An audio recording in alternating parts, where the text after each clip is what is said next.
Hello दोस्तों, आप सभी का स्वागत है ओनली सक्सेस अकेडमी में। My name is Keshav Katoch. तो एफ केट 2022 के 27 अगस्त की शिफ्ट 2 जो है वो कंप्लीट हो चुकी है। सो मैं इस वीडियो में आपको जीएस के क्वेश्चंस हम डिस्कस करेंगे इसमें, जो कि शिफ्ट 2 में हुए हैं। तो आई होप आपका पेपर जो है वो बहुत अच्छा हुआ है। शिफ्ट 1 के जो क्वेश्चंस हैं मैं ऑलरेडी डिस्कस कर चुका हूँ। अब हम बात करेंगे शिफ्ट 2 की।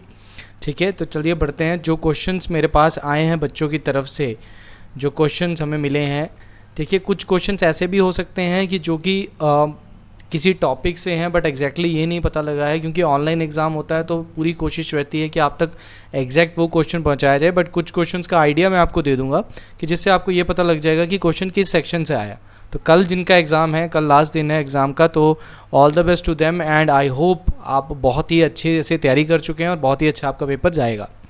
सबसे पहला क्वेश्चन इन्होंने पूछा है, कॉम्प्रिहेंसिव इकोनॉमिक पार्टनरशिप जो है वो अभी किस कंट्री के साथ हुई है? इंडिया की। ठीक है, तो इसका आंसर यूएई, और आई थिंक सीएपीएफ में भी इससे रिलेटेड एक क्वेश्चन पूछा गया था कि रिसेंटली किसके साथ हुई है।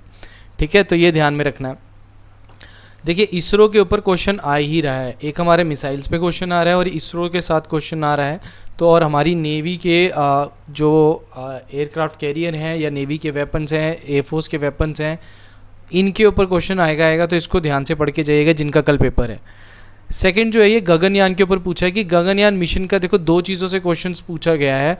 एग्जैक्टली नहीं पता कि क्या पूछा है इन्होंने। या तो एक चीज़ पूछी है कि जो इंजन यूज़ हुआ है इसमें, जिसका भी टेस्ट भी किया है इंडियन गवर्नमेंट ने, या सॉरी इसरो ने, सो विकास इंजन है वो। और इसमें कौन सी कंट्री के साथ कॉपरेशन जो हमारी हेल्प कर रहा है, जो हमारा फर्स्ट मैन मिशन है वो है आपकी फ्रांस। ओके, उसके बाद है कि ये हिस्ट्री से क्वेश्चन पूछा है, who was hanged in Gorakhpur jail? Gorakhpur jail में किसको फांसी की सज़ा दी थी? दैट इज़ राम प्रसाद बिस्मिल, जिनको 1927 में फांसी की सज़ा सुनाई थी। ठीक है, ये एचआरए के मेंबर थे, और काकोरी एक्शन जो हुआ था उसमें इनको क्या है बेस पे ये फांसी की सज़ा दी थी।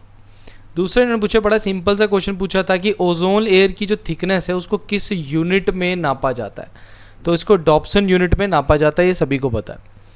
नेक्स्ट है स्पोर्ट्स टर्म पुट पे एक क्वेश्चन पूछा गया था, तो वो रिलेटेड थी गोल्फ पे। आई थिंक इस पे कुछ बच्चों ने ये बोला कि इस पे क्वेश्चन जो आया हुआ है वो क्वेश्चन रिलेटेड टू है कि डिफरेंट, जैसे वॉलीबॉल भी दिया है, बास्केटबॉल भी दिया है, और एक और गेम थी, और उनको मैच द फॉलोइंग में लगाना था। ठीक है, तो मैं आपको बस इतना बता रहा हूँ कि स्पोर्ट्स टर्म्स को थोड़ा अच्छे से पढ़ के जाइएगा, इससे क्वेश्चन आ रहा है। एयरक्राफ्ट कैरियर जिसको ग्रैंड ओल्ड लेडी भी बोला जाता है, तो ग्रैंड ओल्ड लेडी जो है किसको बोला जाता है? आईएनएस विराट, जो कि अभी डीकमीशनड हो चुके हैं। Okay, Anju Bobby George sports personality पे क्वेश्चन पूछा जा रहा है, तो ये किस स्पोर्ट से रिलेटेड थी? ये न्यूज़ में भी थी। इन्होंने नीरज चोपड़ा को भी काफ़ी कॉन्ग्रेचुलेट किया था जब उन्होंने रिकॉर्ड ब्रेक किया था टोक्यो ओलंपिक्स के टाइम पे। तो ध्यान में रखना कि ये जो भी न्यूज़ में होते हैं इनके ऊपर क्वेश्चन पूछ लिया जाता है। तो ये लॉन्ग जंप से रिलेटेड है। Okay, highest women authority of convent, जो हमारे जब अगर चर्च में जाते हो या फिर आप क्रिश्चियनिटी में देखते हो तो वहाँ पे सबसे हाईएस्ट अथॉरिटी, वुमेन अथॉरिटी कौन सी होती है? एबस। ठीक है, अब इन्होंने यहाँ पे मिसाइल पे भी पूछा है क्वेश्चन कि अस्त्र मिसाइल जो है वो कौन सी मिसाइल है? तो it is a air to air missile. Bal Gangadhar तिलक पे भी क्वेश्चन पूछा गया। अभी यहाँ पे दो तरीके के क्वेश्चन बच्चों ने बताया कि कईयों ने बताया कि ये पूछा है वो कौन से मूवमेंट से वाकिफ रखते हैं, तो that is home rule league movement.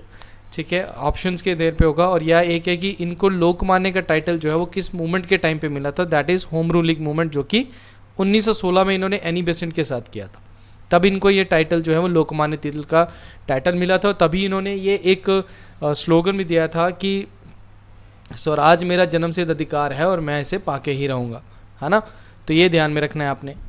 Next question जो है वो ये पूछा गया है, which country started green army? So green army किसने स्टार्ट किया? ऑस्ट्रेलिया ने स्टार्ट किया। मतलब कम से कम 15,000 जो वॉलंटियर है वो इसमें पार्टिसिपेट कर चुके हैं। सोज ए वतन बुक ऑथर जो है ये कौन है? तो यह मुंशी प्रेमचंद इसके ऑथर हैं। ये क्वेश्चन कई बार पूछा है, आईएएस में भी पूछा गया है, सीडीएस में पूछा है, सीएपीएफ में पूछा है, स्टेट पब्लिक सर्विस कमीशन में पूछा है कि 10 डिग्री चैनल जो है वो कौन सी दो आइलैंड्स को डिवाइड करता है? तो ये अंडमान एंड निकोबार आइलैंड्स को क्या करता है?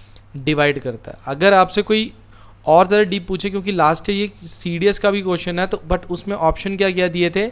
लिटिल अंडमान दिया था और दूसरी तरफ दिया था कार निकोबार। तो लिटिल अंडमान और कार निकोबार के बीच में आपका 10 डिग्री चैनल है।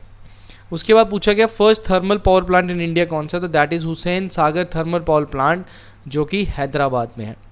अब मैच द फॉलोइंग में एक क्वेश्चन बच्चों ने बताया कि मैच द फॉलोइंग जो है वो त्रिशूल और पृथ्वी और दूसरी 2-3 और मिसाइल्स को रखा था और उसमें मैच द फॉलोइंग करना था कि कौन सी सरफेस टू सरफेस है, ठीक है, कौन सी सरफेस टू सरफेस है, कौन सी एयर टू एयर है या कौन सी एयर टू सरफेस है, इस तरीके की। उसके बाद क्वेश्चन पूछा कि सिलिकॉन वैली जो है वो कौन सी स्टेट में है यूएसए की, तो दैट इज़ कैलिफोर्निया को silicon valley of the world कहते हैं और इंडिया में अगर आप बात करोगे तो बेंगलोर को कहते हैं सिलिकॉन वैली ऑफ इंडिया। अब यहाँ पे देखो एक क्वेश्चन इन्होंने पूछा है कमेटीज़ के ऊपर। जब हमारा कॉन्स्टिट्यूशन असेंबली बन रही थी, कॉन्स्टिट्यूशन बन रहा था, तो उसमें कई सारी कमेटीज़ थी, है ना, तो उसमें से ड्राफ्टिंग कमेटी के ऊपर क्वेश्चन आया है या फिर फंडामेंटल राइट की कमेटी से भी पूछा गया। सो ड्राफ्टिंग कमेटी ऑफ के चेयरमैन थे आपके BR अम्बेडकर और फंडामेंटल राइट कमेटी के चेयरमैन थे वल्लभ भाई पटेल। और एक क्वेश्चन आया करगाम जो फोक डांस है वो कौन सी स्टेट से रिलेटेड है, दैट इज़ तमिलनाडु से रिलेटेड है। सो आई होप आपको क्वेश्चन से कुछ आइडिया हो गया होगा कि किस तरीके के क्वेश्चंस आ रहे हैं। मिसाइल से क्वेश्चंस आ रहे हैं, आपको बुक से क्वेश्चंस आ रहे हैं। मॉडर्न हिस्ट्री का क्वेश्चन तो आप लगा के चलिए कि आफ्टर 1857 आपको कोई ना कोई क्वेश्चन किसी न किसी मूवमेंट के ऊपर, किसी पर्सनैलिटी के ऊपर क्वेश्चन आ रहा है, ठीक है। और पॉलिटी से भी डायरेक्टली जैसे अमेंडमेंट से क्वेश्चन आए थे, उसके बाद आर्टिकल से क्वेश्चन है, ड्राफ्टिंग कमेटी का आपको क्वेश्चन पूछा गया और दूसरा आपसे पूछा जा रहा है मिसाइल्स से। इनको तो ध्यान में रखना है आपने, इनसे क्वेश्चन आ रहा है। डिफेंस के तो करंट अफेयर आ ही रहे हैं आपको, डिफेंस के जो आपके क्वेश्चन हैं जो रिसेंटली न्यूज़ में है वो सभी आपको क्वेश्चन आएंगे। सो कल मिलते हैं पहली शिफ्ट के साथ, तो तब तक के लिए thank you very much and all the best.